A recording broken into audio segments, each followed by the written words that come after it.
María Coronel y Arana nace el 2 de abril de 1602 en la villa soriana de Ágreda. Sus padres fueron Francisco y Catalina, y sus hermanos Francisco, José y Jerónima. De niña se describe como apocada, de poco aliño y enfermiza. Se distinguía por su amor a la soledad y a la contemplación. Aún no había llegado a los 8 años de edad cuando me favorecisteis dándome norte y guía, que fue un habla interior de suavísimos y dulces efectos. Y sentíame decía al corazón y en lo íntimo de mi alma: esposa mía, vuélvete y conviértete toda a mí. Deja lo terreno y momentáneo, endereza tus pisadas, sigue mis caminos y haz todas tus obras con perfección, pues yo soy el que soy. Levántate, paloma mía, que te espero, acelera tus pasos que te aguardo. Y así, el 25 de diciembre de 1610, hace voto de castidad. A los 12 años, decide ingresar en las Carmelitas Descalzas de Tarazona, pero sus planes cambian, ya que por entonces su madre tiene una revelación que le impulsa a convertir la casa familiar en convento. Cuando se lleva a cabo la fundación, la madre y sus hijas permanecen allí. Su marido ingresa franciscano. Los hijos ya lo habían hecho anteriormente. Decidieron que la fundación fuera de la Orden de la Inmaculada Concepción, de la rama estricta de las Descalzas o Recoletas. Como en la provincia franciscana de Burgos, a la que pertenecía Ágreda, no había monasterios de descalzas, para proceder a la erección canónica vinieron del convento de San Luis de Burgos 3 religiosas concepcionistas que iniciaron a las aspirantes en el espíritu de la orden, y al término del periodo de la formación de las primeras religiosas regresan a Burgos. Y para consolidar el monasterio en la observancia de la vida concepcionista recoleta, llamaron temporalmente a 3 monjas del monasterio de Caballero de Gracia de Madrid.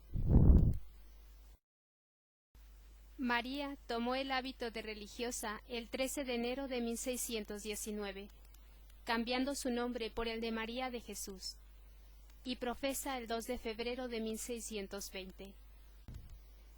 Desde entonces, su vida será impensable sin el marco de la clausura concepcionista.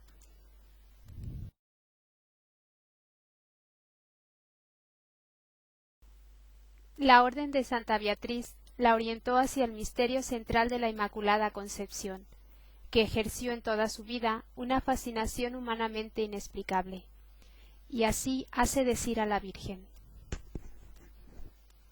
Si mi hija legítima has de ser, como lo deseas, siendo yo concebida sin pecado original, limpia y pura has de ser tú y toda espiritual y especiosa, ya que no has de vivir según la carne, sino según el espíritu, y desde hoy has de renacer a nueva vida tan inmaculada y espiritualizada, que yo te pueda llamar mi hija, y en todas tus acciones y movimientos te has de similar cuanto pudieres a mí, y ser según tus fuerzas alcanzaren un retrato de tu esposo y de tu madre.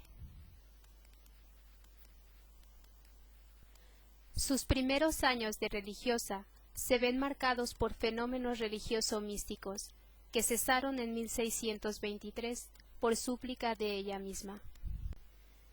En este contexto de su vida, escribe su primer obra, El jardín espiritual para el recreo del alma, que resuma la vivencia de quien comienza la aventura del encuentro esponsal vivencial con Dios.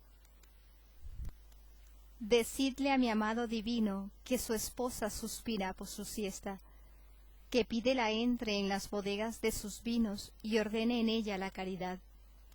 Decidle, mensajeros míos, que como me ha dado una poca noticia de su belleza y bondad, que el alma, herida de amor, muere por gozarle.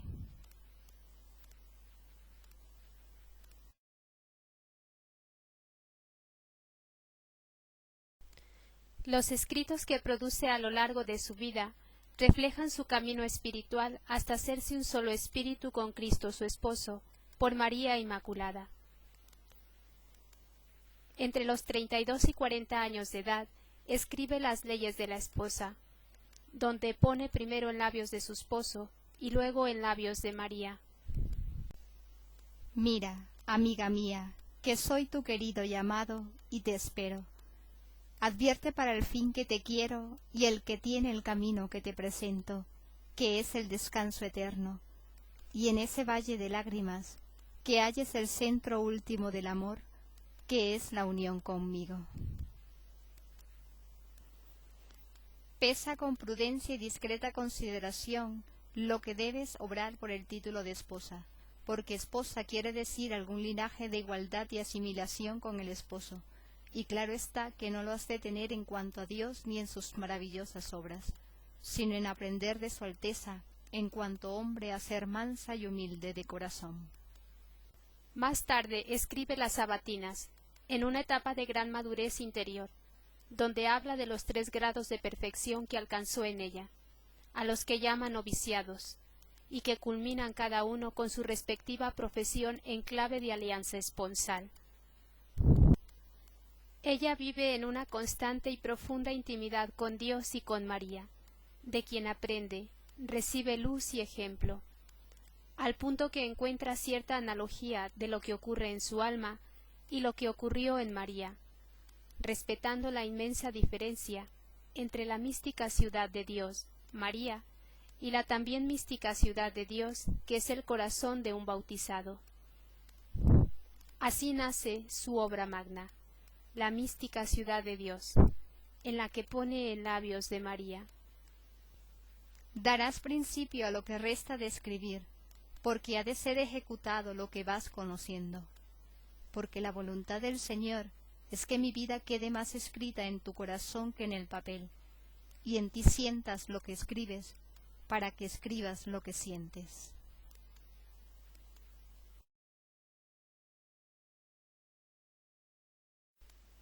Como concepcionista, vivió la regla de la orden y las constituciones de las descalzas de 1618, pero es el conjunto de pensamiento y actitudes vitales lo que ella asume y vive con renovada fuerza, convirtiéndose en maestra de vida concepcionista. La identidad concepcionista se trasluce en ella plenamente como experiencia unitaria de María en su Inmaculada Concepción, tradición monástica y espiritualidad franciscana. Su figura y su labor fue providencial cuando se imponían a las hermanas las constituciones del padre marinero de 1637, extremadamente pobres, legalistas y desprovistas de vida carismática y aliento espiritual. En la mística ciudad de Dios, ella ofrece el complemento espiritual, teológico, místico y mariano, proporcionando a las hermanas temas de contemplación y todo un programa de vida mucho más estimulante y eficaz que las constituciones. La obra se extendió como verdadero libro de vida y fue leído en la formación y orientación espiritual de la familia franciscana y de otras órdenes y congregaciones religiosas. Su enseñanza tuvo gran influencia en la Mariología y en la piedad mariana, la cual aprendió y descubrió por la vía de la belleza, como la definió Pablo VI, por la contemplación de los misterios sobrenaturales, más que por la reflexión especulativa de la verdad, y en su Mariología, adelantada 3 siglos, se advierte una coherencia con la Mariología tradicional y con la doctrina mariana fundamental del Concilio Vaticano II. Ella destaca además como defensora de la Inmaculada Concepción, siendo testigo y en gran parte también protagonista del incremento que experimentó el movimiento inmaculista a mediados del siglo XVII.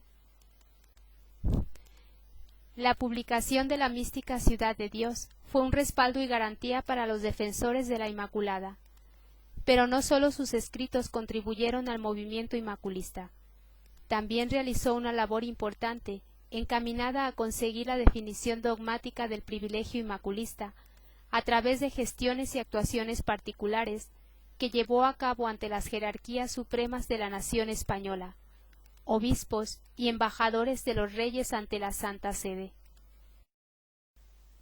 Y de manera particular como consejera de Felipe IV, con quien desde 1643 sostuvo una profunda amistad y comunicación epistolar hasta su muerte. Fruto de este trabajo fue la promulgación que hizo el Papa Alejandro VII de la famosa bula Solicitudo Omnium, publicada el 8 de diciembre de 1661. Una de las facetas más importantes de su vida fue la de abadesa. Con dispensa de Roma, cuando aún no cumplía los 25 años, Sor María fue elegida abadesa, cargo que desempeñaría por 35 años hasta su muerte. El primer acto de su prelacía fue declarar pública y solemnemente prelada a la Santísima Virgen, colocando en la ancilla principal del coro una imagen de Nuestra Señora, y como signo puso a sus pies el libro de la regla y constituciones de la orden, y el sello del convento, reservándose para sí el título de vicaria. Y con el objeto de perpetuar esto para todas las generaciones, en 1643 redactó el Patronato de María Santísima sobre el convento, costumbre que se seguirá en muchos otros conventos y en los colegios apostólicos hispanoamericanos. Por otra parte, edifica un nuevo monasterio, y el 10 de junio de 1633 la comunidad se trasladó al nuevo edificio. Se distinguió por las buenas costumbres, y con su ejemplo estimulaba a sus hijas a obedecerle con amor. Su comportamiento fue una predicación viva para sus monjas. Una de sus mayores preocupaciones era el cuidado espiritual de las religiosas, y nos dice: el mayor trabajo de mi oficio es que mis deseos de la perfección de las religiosas exceden a lo que ellas pueden obrar, y que yo las quiero regular y medir con la luz, doctrina y enseñanza altísima que el Señor me ha dado. Y como no es posible conseguirlo, y soy vehemente en los afectos, vivo crucificada, lastimada. Sólo me podía consolar o detener el que eran mejores que yo, y que en todo me llevan ventajas. Pero la caridad y celo, no sé qué se tiene, que no se sosiega por el servicio de Dios y bien del prójimo. No perdía ocasión de amonestarlas y enfervorizarlas con pláticas, avisos, doctrinas y desafíos, y sobre todo, pasaba muchas noches en oración pidiendo a Dios no permitiese que ninguna de las religiosas jamás se desviase del camino de la virtud. Con el mismo ardor las asistía estando enfermas o próximas a morir. Todo ello, a su vez, con un celo profundo por la paz interior, como ella misma lo insinúa por boca de la Virgen María. Si tal vez fuera necesario ejercitar la caridad con los prójimos, ordénala también que en primer lugar pongas el bien de tu alma y tu seguridad y quietud, paz y tranquilidad interior. Amante de la lectura y de la escritura, recomendaba a sus monjas leer libros, a los que consideraba grandes amigos. Hermanas mías, asegúroles que un buen libro es famoso amigo y el que desengaña sin miedo de enojar, ni contemplar los naturales, y dice a los poderosos, a los humildes, a los sabios e ignorantes, lo que les importa sin rodeos. Su relación con las monjas de su convento o con las de otros fue generalmente entrañable y cariñosa, como lo manifiesta su correspondencia con las hermanas que fundaron en 1652 el nuevo monasterio de la Concepción de Borja. Cuando el fuego abrasa por dentro, el calor que genera no se puede contener, se transmite y es percibido fuera. En nuestros días, saturados de medios de comunicación, hay una gran sed de verdadera comunicación. Sor María de Jesús nos da una gran lección. ella se hace comunicadora desde el apartamiento y el silencio, porque lo que vive necesita contarlo, y lo hace con audacia, valientemente, con osadía y con gozo, convirtiéndose en verdadera misionera. Deseaba fervientemente colaborar en la propagación de la fe, que ella consideraba no sólo misión general de todo cristiano, sino misión personal que Dios le confiaba, según ella misma dice. Un día, después de haber recibido a nuestro Señor, me mostró su majestad todo el mundo. Mostrábame con mucha claridad la multitud de criaturas que había, y cuán pocas que profesasen lo puro de la fe, y que entrasen por la puerta del bautismo a ser hijos de la Santa Iglesia. Dividíase el corazón de ver que la copiosa redención no cayese sino sobre tan pocos. Entre tanta variedad de los que no profesaban y confesaban la fe, me declaró que la parte de criaturas que tenían mejor disposición para convertirse y a que más su misericordia se inclinaba, eran los del Nuevo México y otros reinos remotos y hacia aquella parte. El manifestarme el Altísimo su voluntad en esto, fue mover mi ánimo con nuevos afectos de amor de Dios y del prójimo, y aclamar de lo íntimo de mi alma por aquellas almas.